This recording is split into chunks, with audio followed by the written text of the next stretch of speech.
Está escrito en nuestra perashá, al principio de la perashá. Dice Vaitrotsatsu Abanim Bekirba. Está escrito que la panza de Rivka estaba toda revuelta. ¿Sí? Rivka estaba embarazada. Después de 20 años de esterilidad, por fin estaba embarazada Rivka, pero había un remolino en la panza de ella. Y ella soportó. Los chicos ahí se revolvían en la panza. Cuando ella pasaba por la puerta de un Bet Midrash, por la puerta de una casa de estudio de Torah, que seguramente era la yeshiva de Shem o la yeshiva de Eber, de Jacob, él se hacía una revolución para salir. Y cuando pasaba por la puerta de una idolatría, era Esav el que quería salir. Y dice Rivka, Inken, lama sea noji. Entonces, ¿para qué? ¿Para qué yo quiero esto? ¿Para qué yo quiero estos sufrimientos? Y ella fue al Bet Midrash de Shem, el hijo de Noach. Fue a la casa de estudio de Shem, ¿y qué fue a pedir? Fue a pedir una bendición. Una bendición que se terminen los sufrimientos. Y recién dijimos que los sufrimientos no llegaron hasta Isaac. Pero esto fue antes de que envejezca Isaac. Bueno, tal vez no eran sufrimientos, era un poco revoltijo en la panza y nada más. No vamos a decir que eran tantos sufrimientos. El embarazo ya está decretado que la mujer va a tener el embarazo ya desde Javá, desde el pecado. Bueno, la cosa es que fue y le pidió una bendición a Shem. ¿Y cuál fue la respuesta de Shem? 2 pueblos hay en tu vientre. Que ellos se pelean entre ellos y el sufrimiento va a seguir. Así que no, que hayas venido aquí a verme no cambia nada. Va a seguir. No tengo solución para darte, le dice Shem a Rivka. Sin embargo, esto fue efectivo y ella se calmó. ¿Por qué? Ella en un principio estaba muy alterada. Dijo, ¿qué es esto? ¿Qué clase de hijo voy a tener? ¿Que él quiere salir cuando hay una sinagoga? ¿Y cuando hay una cosa de idolatría también quiere salir? ¿Qué creación mezcla extraña tengo yo en mi panza? Cuando escuchó que eran 2, entonces uno va para aquí y otro va para allá, ahí se calmó. ¿Por qué? Porque la cuestión es que no sea uno solo que tire para 2 puntas, que por un lado quiera a Hashem y por el otro lado quiera la idolatría, Hasu Shalom. Que no sea alguien que sea Pashran. Pashran quiere decir que hace Peshará, que está bien con uno y está bien con otro. Esto es la cuestión, que no sea esto que no sea. Esto lo calmó a Rivka, a pesar que los dolores seguían, pero el dolor no le traía sufrimiento. El sufrimiento de ella era pensar que era un solo hijo que tenía 2 ideas diferentes. Cuentan sobre Ahab. Ahab, él fue un rey de Israel que profesaba la idolatría. El Joteu Mahatí, él profesaba la idolatría y hacía que el pueblo también la profese. Y Eliau Anabí, Eliau trajo el celo en nombre de Hashem y decretó 3 años de Batzore, 3 años de sequía sobre la tierra de Israel. Al final reunió a todo el pueblo en el Monte Carmel y antes de la prueba. ¿Por qué?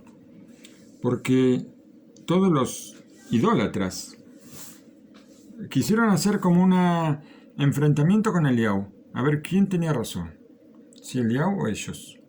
Y ellos que eran idólatras, ellos iban a traer un sacrificio a Hashem también. Y por supuesto que el fuego iba a bajar para Eliau, no para ellos. Pero Eliau, antes de la prueba de fuego, que el fuego iba a bajar del cielo, les dijo, ¿hasta cuándo ustedes van a dar pasos hacia 2 extremos?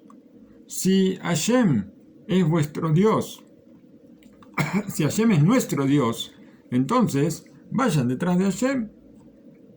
Pero si el Dios de ustedes es el ídolo, vayan detrás de él, pero no detrás de los dos. Así está escrito en el libro de Malachim, de Reyes.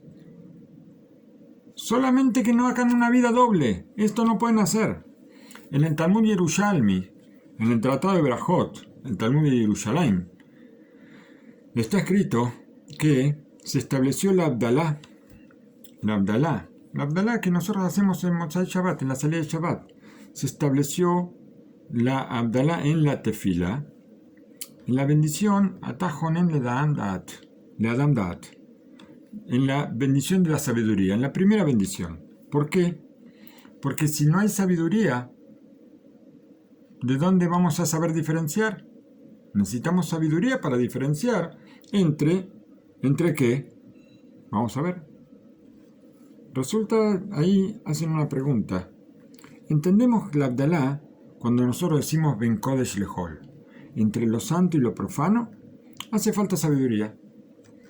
Entre Israel y los pueblos, también obliga a sabiduría para saber diferenciar la diferencia entre Israel y la diferencia entre otros pueblos. Pero entre la luz y la oscuridad, ¿qué hace falta? ¿Qué hace falta saber? Hasta un bichito sabe diferenciar, un insecto sabe diferenciar entre la luz y la oscuridad.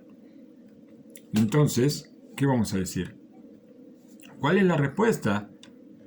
¿Qué nos quiere decir? ¿Qué nos dice la Abdalá? Que nosotros, la Abdalá que decimos, todos los Motzei Shabbat, decimos, Ben Or LeHoshech, entre la luz y la oscuridad. ¿Hace falta sabiduría para esto? La respuesta, ¿cuál es? Acá hay un error para entender lo que estamos separando. ¿Cuál es el error? Vamos a ver. Nos dice Rav Yaakov Galinsky, Sejasel Libraja. No hace falta entendimiento para diferenciar la luz de la oscuridad. Tampoco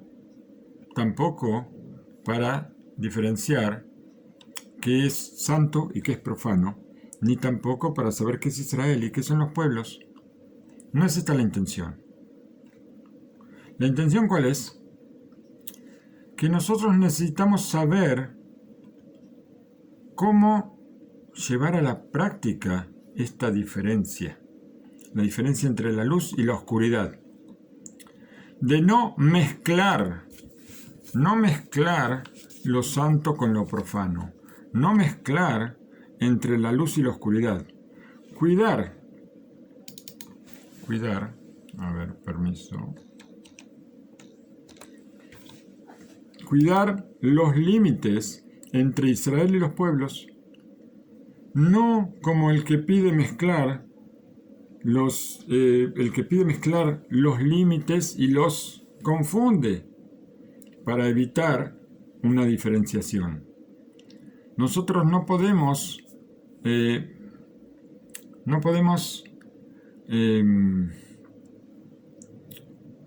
juntar cosas diferentes, mezclarlas y comportarnos como si fuera una mezcla. Sobre esto dijo el Rabbi Haim Brisk, Sejasel Libraja, trajo un ejemplo. Cuenta sobre un yudí muy cálido, muy bueno, un hombre íntegro, correcto, temeroso de Hashem y que se separaba del mal. Y él, en su casa tenía solamente un cuchillo, un solo cuchillo, nada más. Tenía muchos tenedores, tenía muchas cucharas, cucharitas, pero cuchillo uno solo. ¿Qué hizo? Él necesitaba el cuchillo para cortar la carne, ¿sí? Cuando comía carne. Pero también a la mañana necesitaba el cuchillo para cortar el pan y untarlo con manteca, o sea, algo lácteo. ¿Qué puede hacer? ¿Qué decidió? Decidió dividir los lados del cuchillo De un lado iba a cortar, con un lado el cuchillo iba a cortar la carne, con el otro lado iba a untar la manteca. Y así todo iba a estar en paz. O sea, entienden que esto está mal, ¿no es cierto? Entienden que esto no se puede hacer.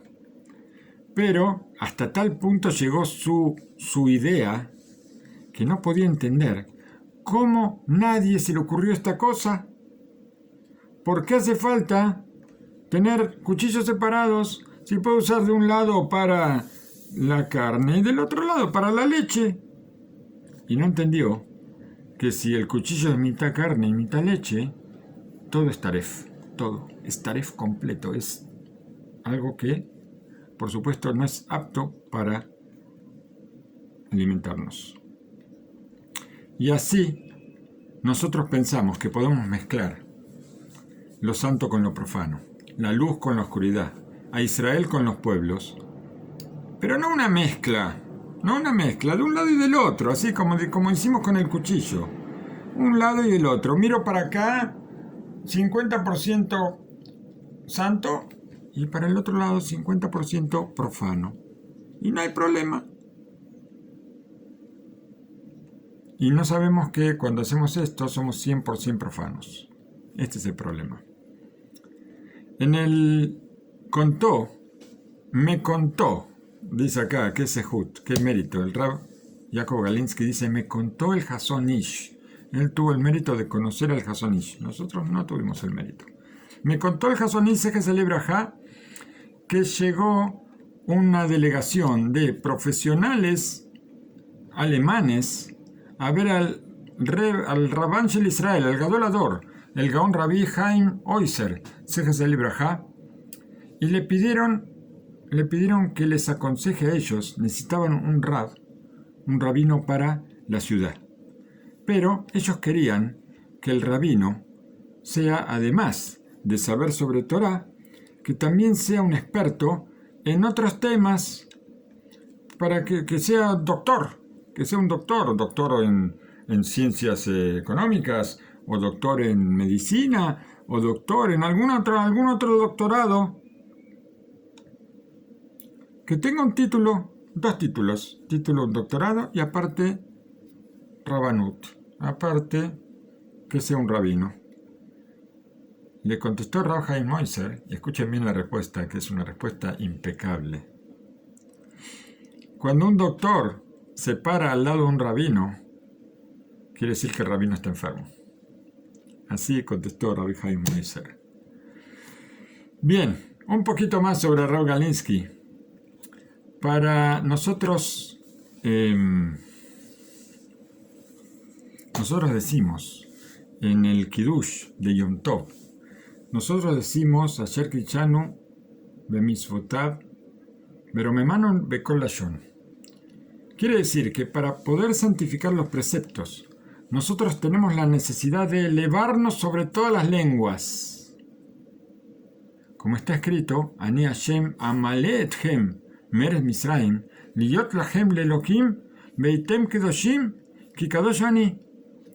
Está escrito, yo soy Hashem, el que los levanta a ustedes de la tierra de Egipto para liyot lachem, para que ustedes sean para Hashem y sean santos, porque yo soy santo. Así está escrito en el Sefer Vaikra. Y explica Rashi que para santificarnos en los preceptos había una necesidad de elevarnos en la salida de Egipto. ¿Por qué? Se entiende con esto con un ejemplo. La Gemara, el Talmud, en el Tratado de Shabbat, trae que